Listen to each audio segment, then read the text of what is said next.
And it actually comes from Yunnan, China. And I love collecting instruments from all over the world, and I love playing them and teaching people about what I know and what I learn about them.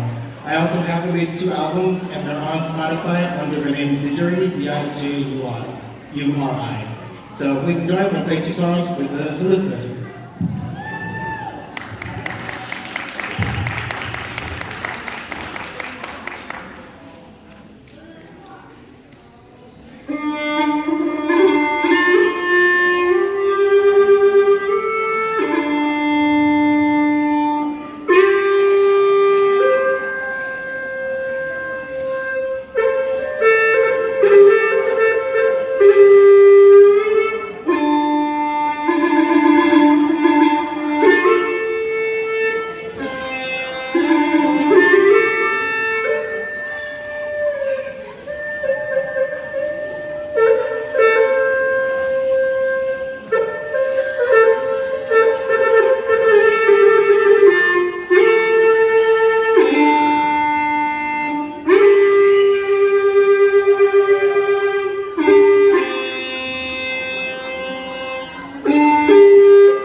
Thank you so much. You want to hear one last one? Thank you. So the fun thing about this particular instrument, thank you, is you can play different notes, keys, different tunes on this instrument. So the last one I'm going to do is I think it's an old folk song that actually derives from Celtic, I believe.